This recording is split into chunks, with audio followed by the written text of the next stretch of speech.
الحمد لله والصلاة والسلام على رسول الله صلى الله عليه وسلم. قال الشيخ السعدي رحمه الله تعالى في منهج السالكين: والمريض يعفى عنه حضور الجماعة. Il dit رحمه الله تعالى que le malade, il n'est pas obligatoire qu'il assiste à la prière du groupe.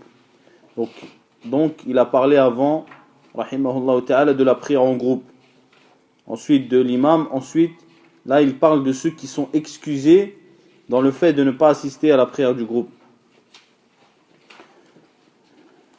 Donc le marid يجوز له أن يتخلف عن الجماعة, celui qui est malade il a le droit de pas assister à la prière en groupe, et ceci d'après la parole d'Allah Azza wa Jal: fattaqullaha mastata'tum, craignez Allah ce que vous pouvez.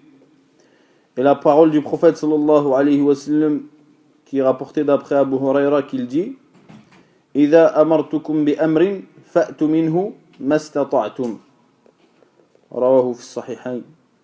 Donc il dit, le prophète sallallahu alayhi wa sallam, lorsque je vous ordonne une chose, faites-en ce que vous pouvez. Donc celui qui est malade et qui n'a pas la capacité à aller à la mosquée, eh bien celui-là il est excusé. Et il est rapporté aussi dans Sahih Muslim d'après Abdullah ibn Mas'ud qu'il a dit: لقد رأيتنا وما يتخلف عن الصلاة إلا منافق قد علم نفاقه.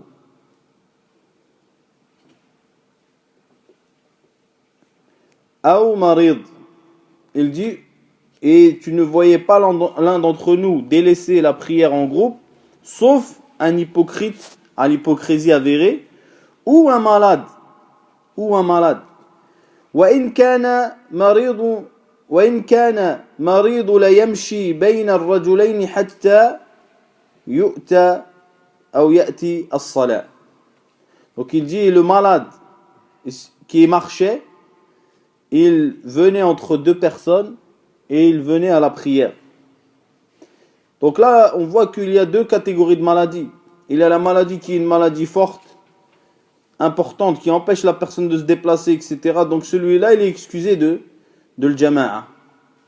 Ou même s'il peut se déplacer, mais ceci est lourd pour lui, eh bien, cela vaut mieux pour lui qu'il est excusé dans le fait de ne pas venir à la prière en groupe. Et il y a la maladie qui est une maladie qui est légère, comme par exemple quelqu'un qui est enrhumé légèrement, qui a un petit rhume, ou qui a mal à la tête, etc. Celui-là, il n'est pas excusé. C'est pour ça qu'ici l'auteur, il dit, wal marid, il a généralisé une chose qui en réalité qui est particulière, dans le sens où celui qui a une maladie légère comme celle qu'on a citée, un petit rhume, ou un petit mot de tête, etc., celui-là n'est pas excusé, il doit participer à la prière en groupe. Quant à celui qui est excusé, c'est celui qui a une maladie qui est plus ou moins importante. وإذا كان القيام يزيد في مرضه صلى جالسا فإن لم يطيق فعلى جنبه لقول النبي صلى الله عليه وسلم لعمران بن حسين صل قائما فإن لم تستطيع فقاعدا فإن لم تستطيع فعلى جنب رواه البخاري. Donc ici la personne il est malade et qu'il ne peut pas prier debout alors qu'il prie assis. S'il ne peut pas prier assis, qu'il prie sur un côté. Et ceci d'après la parole du prophète sallallahu alayhi wa sallam, lorsqu'il a dit à Amr ibn Hussein, il lui a dit: prie debout. Si tu peux pas, prie assis. Et si tu peux pas, prie sur un côté, rapporté par le Bukhari. Donc la personne, déjà on tire de cette parole prophétique que la personne qui est capable de faire le qiyam, qui n'est pas capable de se mettre debout, elle doit prier debout. Elle doit prier debout. Obligatoirement, car c'est un pilier et qu'elle n'a pas le droit de le délaisser. Uniquement lorsqu'elle prie une prière surérogatoire, ou bien qu'il n'est pas capable de faire le qiyam. Qu'il n'est pas capable de faire le qiyam. Et s'il n'est pas capable de faire le qiyam, à ce moment-là, il prie assis. Il doit prier assis. Et s'il n'est pas capable de prier assis, alors il prie sur un côté. Et s'il est capable de se mettre debout, de prier debout, mais que le fait qu'il prie debout, cela lui cause un mal, ou lui augmente dans sa maladie, ou qu'il ne peut prier debout que en se tenant contre un mur, ou etc., eh bien à ce moment-là, il prie assis. Il ne rajoute pas de la maladie à sa maladie. Il prie assis. Donc quelle est la manière de prier assis? Puisqu'il a dit, l'auteur rahimahullah ta'ala, Salla jalisan. Comment elle doit être l'assise de la personne qui prie assis? Eh bien, il y a eu une divergence entre les savants à ce sujet dans quel est le meilleur déjà. Car le texte ne nous précise pas comment s'asseoir lorsque la personne elle est malade et qu'elle prie. Donc il y a certains savants qui disent Anna at-tarbi' huwa al-afdal. C'est notamment l'avis de Abu Hanifa et de Malik et de Ahmed. At-tarbi' c'est la position dans laquelle je suis, c'est-à-dire de croiser ses jambes. Donc il doit s'asseoir comme cela pour une majorité de savants. Il s'appuie sur notamment le hadith de Aïcha où elle dit Ra'aytu Rasulallah sallallahu alayhi wa sallam yusalli mutarabbi'an. J'ai vu le prophète sallallahu alayhi wa sallam, elle dit prier avec les jambes croisées comme je le suis actuellement là. Et ce hadith est rapporté par Nasa'i dans le Kubra. Donc il faut différencier entre le Kubra et Sunan qui ne sont pas la même chose. Et il est rapporté par Ibn Khuzayma aussi. Et Nasa'i, lorsqu'il a rapporté ce hadith, il a dit qu'il est ma'loul bi khata, c'est-à-dire qu'il y a une erreur dans ce hadith-là, et que ce n'est pas un hadith qui est bon. Mais il y a un groupe de savants qui l'ont authentifié, ce hadith. Notamment Al-Sheikh Al-Albani, rahimahullah ta'ala, et d'autres. Ala kulli hal. Donc ils sont appuyés sur cette parole-là. Ils sont appuyés sur une deuxième chose qui est la raison, la réflexion qui est de dire que la personne, lorsqu'il s'assoit comme ça, les gens savent qu'il est en qiyam. Ils savent les gens qu'il est en qiyam. Contrairement s'il s'assoit de manière iftirash, l'assise qu'on a habituelle lorsqu'on est dans la prière. À ce moment-là, les gens ils savent pas il est où. Mais là, quand il est comme ça, les gens ils savent qu'il est en qiyam. Le deuxième avis, c'est que le meilleur c'est l'iftirash. Et c'est l'avis de l'imam Shafi'i rahimahullah ta'ala. Et l'imam Shafi'i, il dit que le mieux c'est l'iftirash, la position qu'on a habituelle en prière. Donc vous voyez, comme ça. Voilà, il s'assoit comme la position de tashahhud. Et ça c'est l'avis de l'imam Shafi'i qui dit que Aïcha radiyallahu ta'ala anha, lorsqu'elle a décrit la prière du prophète sallallahu alayhi wa sallam assis, elle n'a pas précisé la manière dont il s'assit, le prophète sallallahu alayhi wa sallam. Ce qui prouve que son assise, elle était une assise habituelle. Sinon, elle l'aurait dit. Si ça aurait été différent de l'habitude, elle l'aurait dit. Mais elle ne l'a pas fait. Donc, ils disent que l'iftirash, c'est l'afdal. L'avis le troisième, qui est l'avis de Ibn al-Musayyib, rahimahullah ta'ala, entre autres, c'est qu'il est mukhayyar. C'est qu'il a le choix entre le premier, qui est le croisement des jambes, et le deuxième, qui est la position habituelle. Car il n'est rapporté aucunement dans un texte authentique que le prophète sallallahu alayhi wa sallam avait une position particulière. Dans l'assise, bien sûr, nous parlons de la personne qui prie assis, qui est malade. Donc celui-là, il n'est pas rapporté une position particulière sur le fait que la personne doit croiser ses jambes ou non. Donc eux, ils disent qu'il a le choix. La réalité, c'est que les deux avis se valent et que la personne s'assoit de la manière qui lui cause le moins de mal. La manière qui va lui causer le moins de mal, eh bien il s'assoit. Que ce soit en croisant ses jambes ou en s'asseyant de la manière qu'on s'assoit lors de at-tashahhud.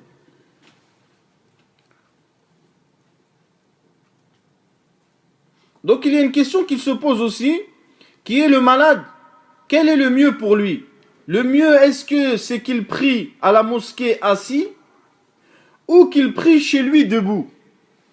Ou qu'il prie chez lui debout. Certains ont dit que le mieux était qu'il prie chez lui debout parce que le fait de prier debout était un pilier et qu'il ne devait pas le laisser. Et d'autres, et c'est l'avis le plus authentique, considèrent qu'il doit aller à la mosquée et prier assis à la mosquée. Et ceci est comme rapporté dans le hadith de Ibn Mas'ud, lorsqu'il dit وَلَقَدْ كَانَ الرَّجُلُ يُؤْتَى بِهِ يُهَادَ بَيْنَ الرَّجُلَيْنِ. C'est-à-dire qu'il ramenait un homme qui était malade et il le mettait entre deux personnes pour qu'il se tienne. Donc c'est pour cela que le meilleur pour quelqu'un qui est malade, c'est qu'il vienne à la mosquée, bien sûr s'il en a la capacité, et qu'il prie assis au lieu de prier debout chez lui. فَإِنْ لَمْ يَطِيقْ, yani s'il ne peut pas prier assis, alors il prie sur un côté.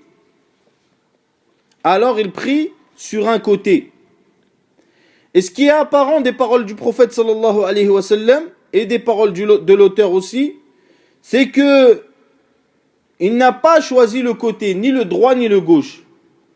Yani ce qui est apparent du texte, c'est que qu'il se met sur le côté droit ou gauche, cela n'a pas d'incidence sur sa prière.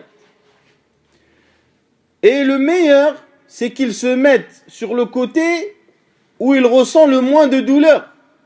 Si c'est quelqu'un qui prie allongé, c'est que vraiment il a quand même une certaine souffrance. Donc le mieux pour lui, c'est qu'il se mette sur le côté où il se sent le mieux. Maintenant, s'il se sent mieux ou s'il se sent bien des deux côtés, ou il se sent de la même manière des deux côtés, à ce moment-là, il se met sur le côté droit, car le côté droit est meilleur. Voyez ? Et comment il fait la prière? Donc, il bouge sa tête en direction de sa poitrine. Dans le ruku', yani, il baisse sa tête vers sa poitrine un peu. Et dans le sujoud, il le fait plus. Yani, il baisse sa tête plus que lorsqu'il fait le ruku'. S'il n'a pas la capacité de se mettre sur l'un des deux côtés, parce que le prophète Sassim, il a dit qu'il prie sur son côté s'il ne peut pas prier assis. Mais s'il ne peut pas, alors il prie sur son dos. Il se met sur le dos. Et il met ses pieds en direction de la Kaaba. Il met ses pieds en direction de la Mecque. Car ceci est plus proche de la posture de la personne lorsqu'il est debout. Donc il met ses pieds en direction de la Kaaba et il bouge avec sa tête de la même manière que s'il était sur un côté.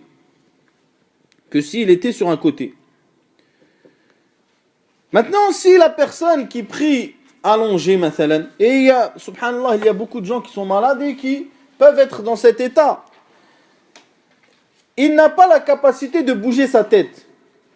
Maintenant, il est allongé sur le dos. Il n'a pas la capacité de bouger sa tête. Comment il fait pour prier? Quelle est la solution pour qu'il prie? Puisque cette personne, il doit prier ou pas déjà? S'il n'a pas la capacité de bouger sa tête. Donc il y a une divergence entre les savants. Certains, ils ont dit que, et bien sûr c'est basé sur des réflexions de savants, sur des ijtihad. Certains, ils ont dit qu'ils doivent faire avec ses yeux. C'est-à-dire que lui, il est allongé, il ne peut pas bouger sa tête, mais lorsqu'il fait le ruku', il fait avec ses yeux. C'est-à-dire qu'il ferme un peu ses yeux. Et lorsqu'il fait le sujoud, il ferme complètement ou plus que lorsqu'il fait le ruku'. Yani qu'il le fasse avec les yeux. Certains ont dit que la prière, pour lui, elle n'est plus obligatoire. Tasqutu anhu as-salat. C'est-à-dire qu'il ne fait pas la prière, celui-là. Puisqu'il n'a aucun moyen de faire la prière. C'est notamment l'avis de Cheikh l'Islam Taymiyyah rahimahullah ta'ala. Pourquoi? Parce qu'il dit Allah Azza wa Jal fattaqullah mastata'tum. Craignez Allah ce que vous pouvez. Lui, il peut rien. Il peut faire aucun mouvement avec son corps. Et cet avis-là, il est fort par rapport au texte, car le prophète sallallahu t'a ordonné, Allah Azza wa Jal t'a ordonné de prier. Mais tu peux pas, parce que tes membres, ils ne peuvent pas bouger. Donc qu'est-ce que tu fais? Cheikh l'Islam Taymiyyah dit, la prière, elle est tasqutu anhu. La prière n'est plus obligatoire pour lui. Il ne fait pas la prière, ma'alish. Il y a un troisième avis, qui est que la personne, lorsqu'il est dans cette situation-là, il doit prier, il doit dire, il ne peut pas bouger sa tête, mais il peut bouger ses yeux. Donc celui-là, le troisième avis, il ne pense pas que c'est les yeux. Il dit qu'il fait la prière avec sa bouche uniquement. يعني لا تسقط عنه الأقوال وتسقط عنه الأفعال. C'est-à-dire qu'il ne doit pas faire les actions, mais il doit faire ce qu'il peut faire avec sa bouche. C'est-à-dire qu'il ne peut pas bouger. Alors il fait quoi? Il dit Allahu Akbar, Alhamdulillahi Rabbil Alamin, il lit le Fatiha. Ensuite il dit Allahu Akbar. Après, Subhana Rabbi al-Azim, etc. Après, Sami Allah liman hamdah. Comme ça, que avec sa bouche, sans faire les actes. Et cet avis notamment a été choisi par Cheikh al-Uthaymin rahimahullah ta'ala, par les contemporains. Donc cet avis quand même, c'est un avis qui est muwafiq lin-nusus aussi, qui est en concordance avec les textes, puisque tu peux pas faire les gestes, mais tu peux faire les paroles. Et Allah il dit, faites ce que vous pouvez. Donc tu fais ce que tu peux. Donc si la personne il peut faire avec les paroles, l'aoula c'est qu'il fasse avec la parole. S'il peut pas, parce que si la personne n'arrive à bouger rien dans son corps, on suppose que même sa bouche, elle doit être, à ce moment-là, la prière, elle n'est plus demandée sur une personne qui est dans un état comme celui-là qu'on vient de citer, qui peut rien bouger. Yani. Donc ça, c'est ce qui concerne le malade. Donc qui est la première excuse qui empêche, ou qui empêche pas, mais qui fait que la personne est excusée lors du fait qu'il ne assiste pas au groupe.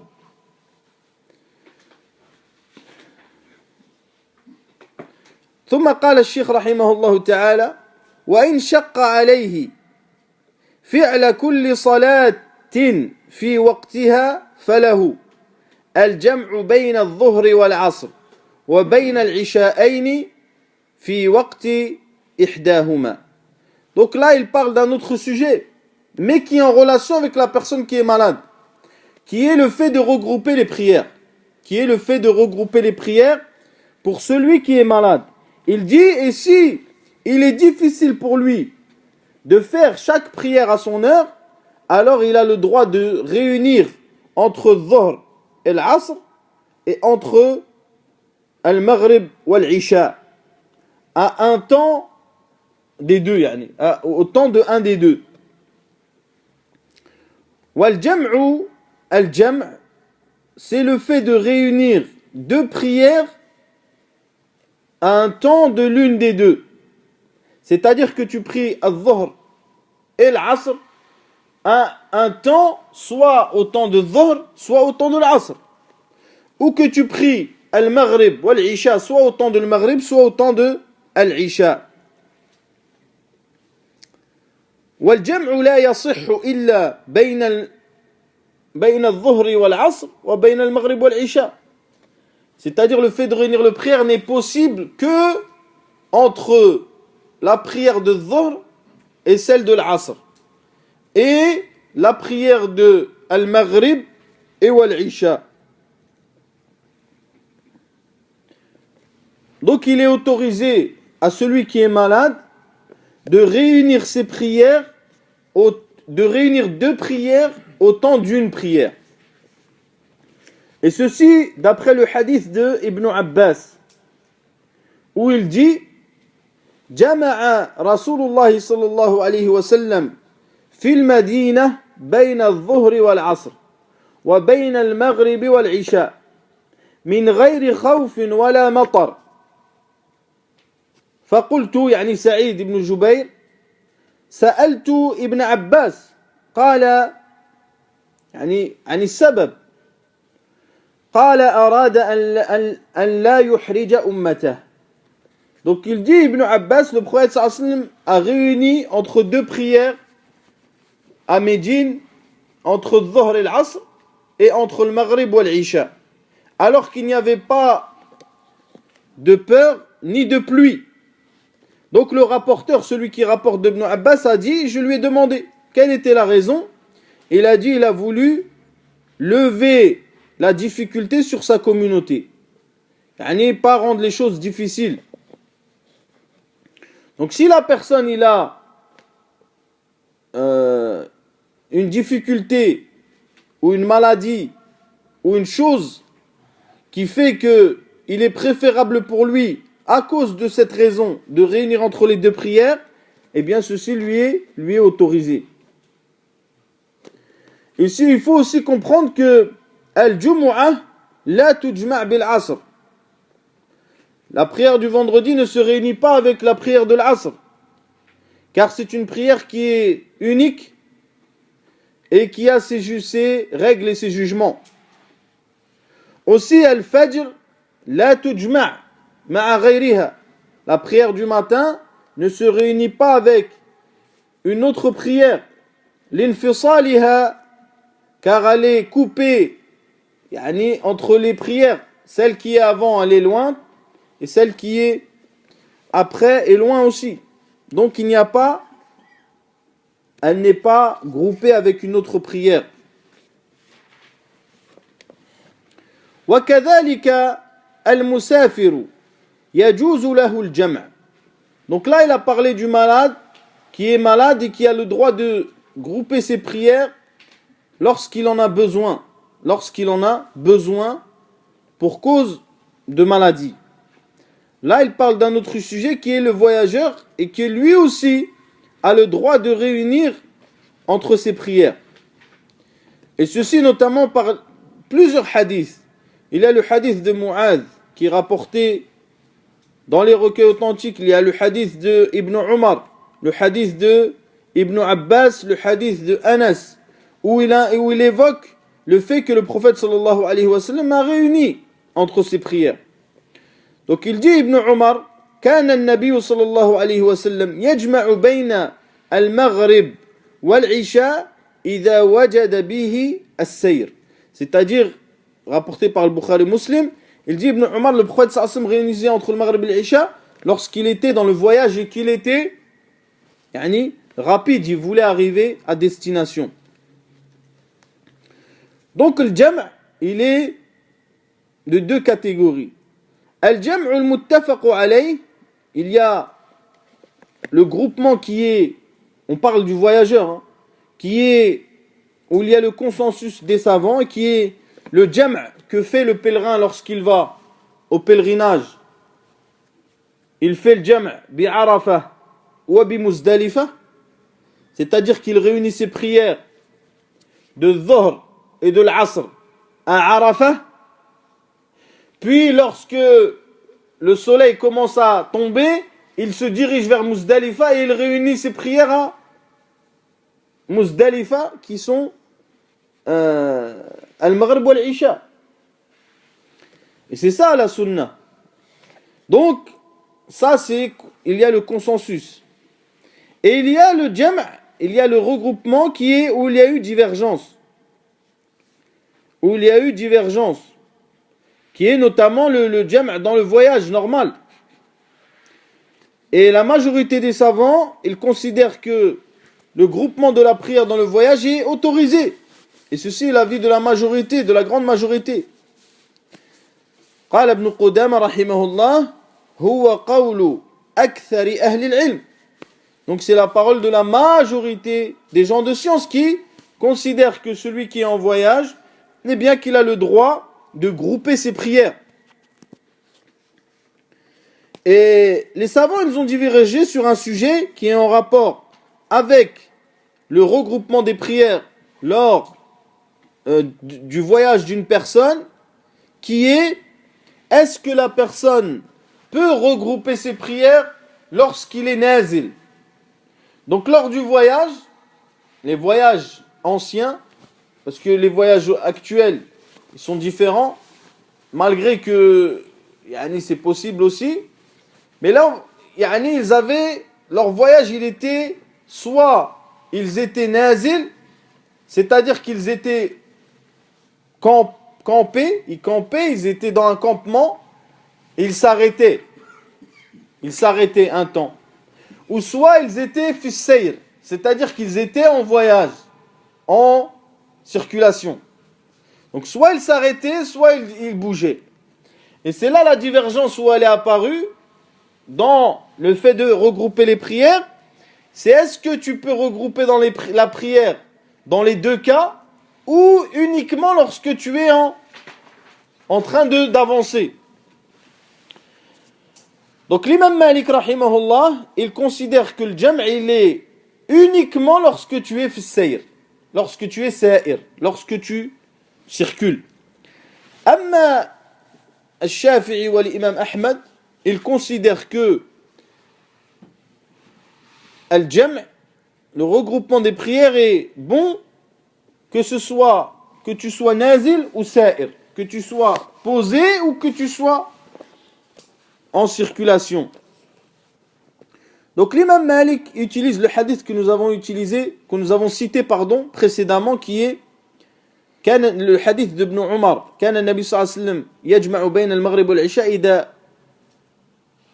إذا جد به السير. Donc il dit que le prophète sallallahu alayhi wa sallam est réunissait entre le Maghrib et l'Isha lorsque il avançait rapidement et qu'il voulait atteindre son objectif.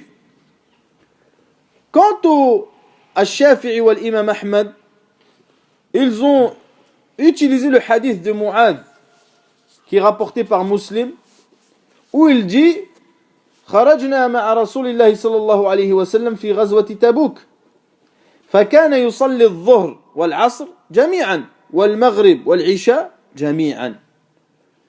Donc il dit, Mu'adh, nous sommes sortis avec le prophète sallallahu alayhi wa sallam dans la bataille de Tabouk, et le prophète sallallahu alayhi wa sallam priait al-Dhuhr et l'Asr ensemble, et le Maghrib et l'Isha ensemble, alors qu'ils étaient posés. Ils étaient posés, et il est rapporté dans d'autres versions qu'ils sont restés une vingtaine de jours. Donc, il est autorisé pour celui qui est posé ou celui qui est en mouvement de faire le regroupement des prières. C'est ceci l'avis le plus prépondérant. Mais le mieux, el-afdal, c'est que celui qui est posé, c'est qu'il fasse ses prières à ses heures. Cela est mieux. Et que celui qui est sa'ir, qui réunit entre les prières. Donc des fois, nous voyons, surtout à notre époque, certains frères, ils sont en voyage et il a la mosquée en bas de chez lui. Et pourtant, il réunit toutes ses prières, etc. Il passe devant la mosquée quand il va acheter une bouteille d'eau et il fait quand même el-jam' chez lui, dans l'endroit où il est posé. Donc le mieux pour cette personne, c'est qu'il fasse la prière en groupe avec la mosquée. C'est ça le mieux pour lui. Donc le jam' il peut être jam'u taqdim ou jam'u ta'khir. Et ceci en fonction des besoins ou de la facilité. Le musulman dans le jam', il cherche ce qui est plus simple pour lui.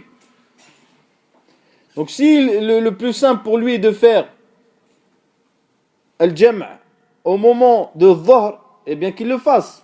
Si le mieux pour lui est de le faire au moment de l'asr, qu'il le fasse. Ou dans l'un des deux temps. Certains savants ont cité certaines conditions pour le regroupement des prières. Parmi ces conditions-là, c'est le fait de mettre l'intention de faire le regroupement des prières. Donc il y a une divergence à ce sujet. Donc l'imam Ahmad, il considère que c'est une condition de mettre l'intention avant. que tu vas faire al-jam'. Et la majorité des savants ils considèrent que ce n'est pas une condition. Et c'est ceci le plus authentique. Car le prophète sallallahu alayhi wa sallam a fait à plusieurs reprises al-jam' avec ses compagnons. Il n'a pas ordonné aux compagnons de précéder le regroupement des prières par le fait de mettre l'intention. Deuxième condition qui est citée, c'est at-tartib. Et ceci est une chose où il n'y a pas de doute. La personne, lorsqu'il fait le jam', lorsqu'il regroupe entre les prières, il ne regroupe pas, il commence pas par l'asr, après il fait le dhuhr. Donc il commence par le dhuhr, puis il fait l'asr. Et ceci est une condition et qu'il doit respecter. Troisième condition qui a été citée par certains, c'est le fait qu'il n'y ait pas une coupure entre les deux prières. Lorsque la personne il fait le regroupement, qu'il ne laisse pas entre les deux prières une coupure importante. Ani al-Muala, qu'il fait la prière de dhuhr, puis ensuite il fait la prière de l'asr. Et ceci a été cité notamment par certains savants qui considèrent que c'est une condition pour le regroupement des prières. Et Cheikh l'Islam Taymiyyah rahimahullah ta'ala, il considère que ceci n'est pas une condition. Pourquoi ? Parce que tant que les deux prières ont été faites au temps de l'une des deux, eh bien cela est considéré comme un jam'. Et tant que les deux prières ont été faites dans le temps de l'une des deux, même s'il y a un fasl entre les deux, même s'il y a une coupure entre les deux, comme des fois la personne fait dhuhr, et puis il s'allonge un petit peu, il s'endort sur un tapis, après il se réveille une demi-heure après, il fait l'asr. Les deux prières ont été faites dans le même temps de prière. Elles ont été faites dans le temps de dhuhr. Eh bien c'est considéré comme un jam'. C'est considéré comme un jam'. Donc ce n'est pas conditionné au fait qu'il n'y ait pas de coupure entre les deux prières. S'il y a une coupure qui n'est pas une coupure qui fait que le temps il sort, eh bien c'est toujours considéré comme un jam'. Salatul jam' tusalla bi adhan wa iqamatayn. Donc quand tu fais le regroupement de la prière, eh bien tu fais un appel à la prière et tu fais deux petits appels à la prière. On va l'appeler le petit appel. Donc tu fais al-adhan, un, et l'iqama, tu fais deux iqama. Tu fais deux iqama.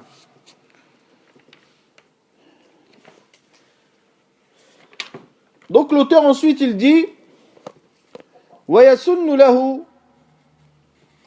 الْقَصْرُ لِلصَّلَاةِ الرُّبَاعِيَّةِ إِلَى رَكْعَتَيْنِ.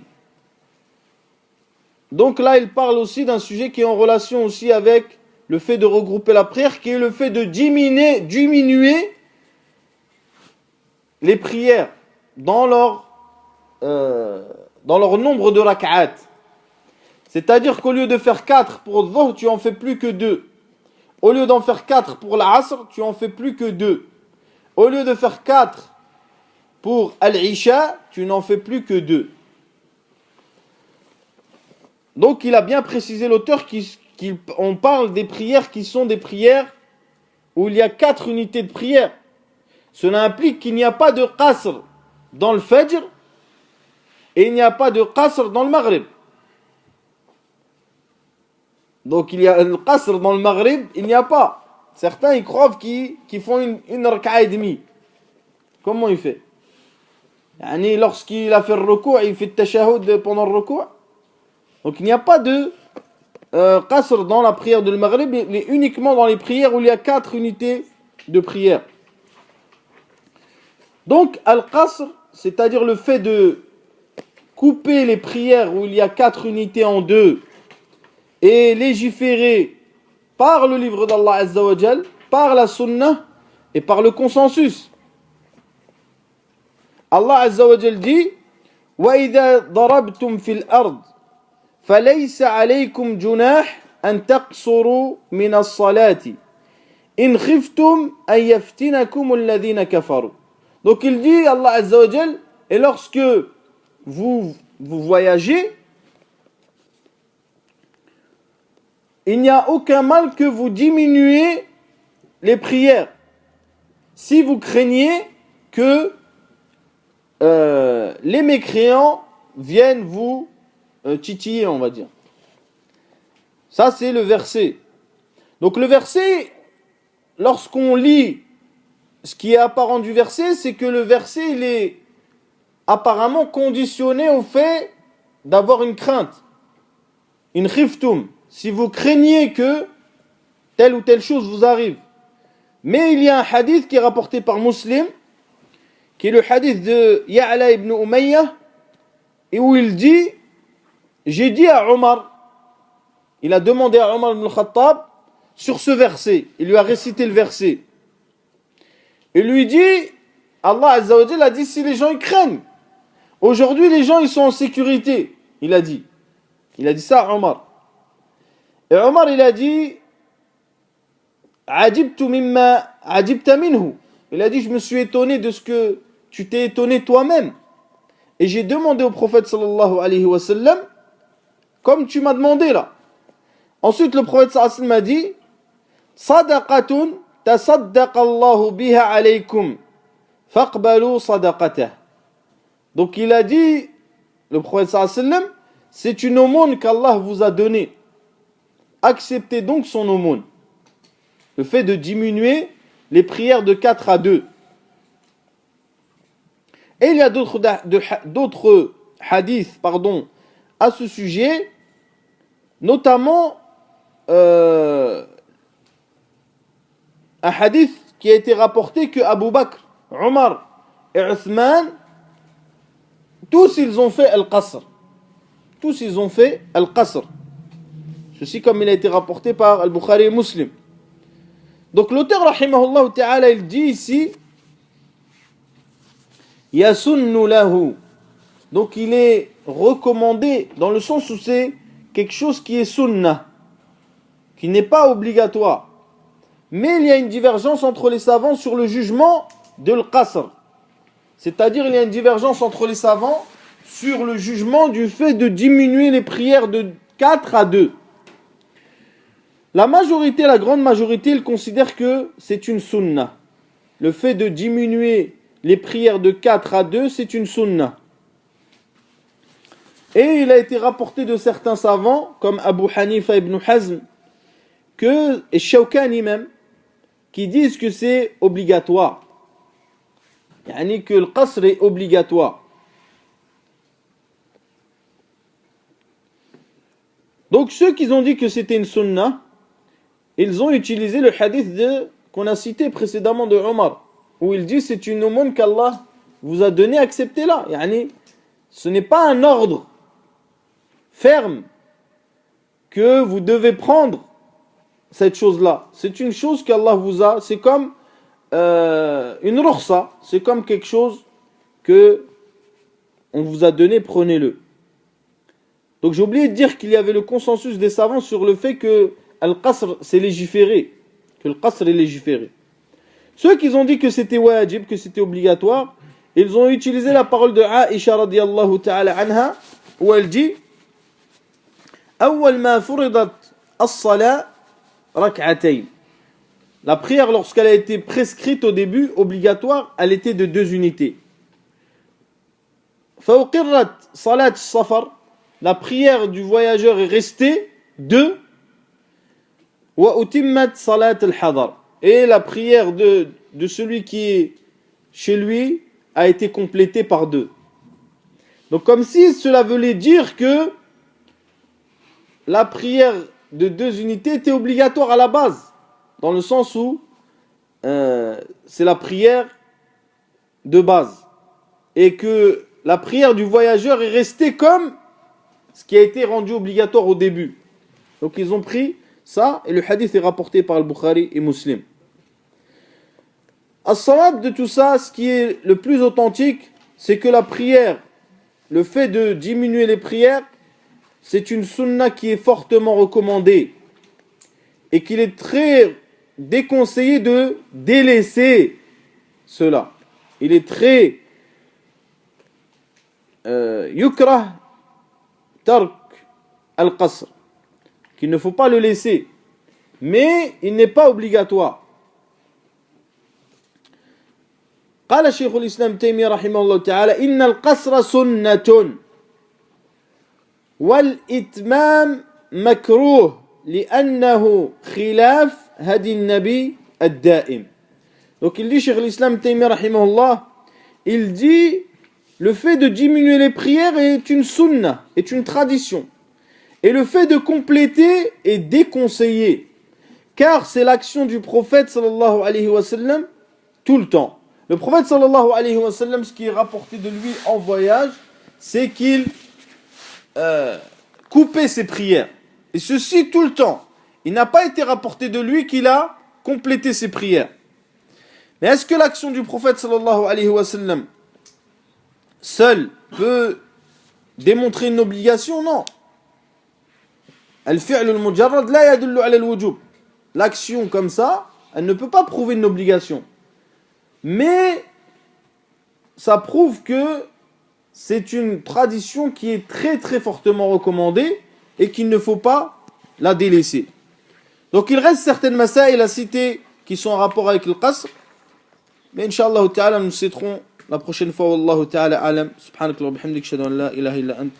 Astaghfiruka wa atubu ilayk.